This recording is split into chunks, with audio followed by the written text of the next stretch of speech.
জুলাই বিপ্লবের মাধ্যমে একটা প্রজন্ম তৈরি হয়ে গেছে। সেই প্রজন্ম আর কাউকে ভয় পায় না, তারা প্রতিবাদ করতে শিখে গেছে, তারা অন্যায়কে অন্যায় বলতে শিখে গেছে।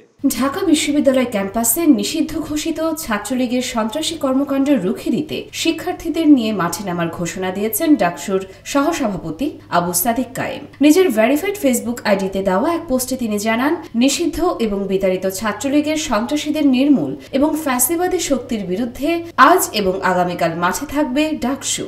আজ রাত ৮টায় ডাকসু ভবনের সামনে গণজমায়েত এবং রাত ৯টায় বিক্ষোভ মিছিলের আয়োজন করা হয়েছে।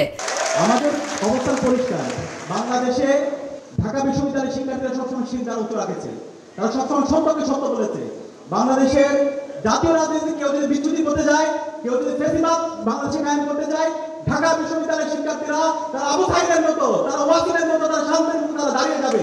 তাছাড়া রাতভর এবং আগামীকাল ক্যাম্পাসের বিভিন্ন পয়েন্টে অবস্থান কর্মসূচিও চলবে। পোস্টে তিনি বিশ্ববিদ্যালয়ের শিক্ষার্থীদের আহ্বান জানিয়েছেন দেশবিরোধী দুর্বৃত্তদের বিরুদ্ধে ঐক্যবদ্ধভাবে রুখে দাঁড়াতে। উল্লেখ্য, সম্প্রতি নিষিদ্ধ আওয়ামী লীগ ও এর অঙ্গ সংগঠনের কর্মসূচি লকডাউন ঘিরে রাজধানী সহ সারা দেশে অস্থিরতা সৃষ্টি হয়েছে। বাংলাদেশে যে রাজনৈতিক দল আছে, ছাত্র সংগঠনগুলো আছে, আমরা নিজেদের ক্ষতি করছি। কারণ এই জুলাই বিপ্লবের মাধ্যমে একটা প্রজন্ম তৈরি হয়ে গেছে। সেই প্রজন্ম আর কাউকে ভয় পায় না, তারা প্রতিবাদ করতে শিখে গেছে, তারা অন্যায়কে অন্যায় বলতে শিখে গেছে। বিভিন্ন স্থানে অগ্নিসংযোগ এবং ককটেল বিস্ফোরণের ঘটনাও ঘটেছে। ইয়োরমা শায়ের জাহান, দেশকাল নিউজ।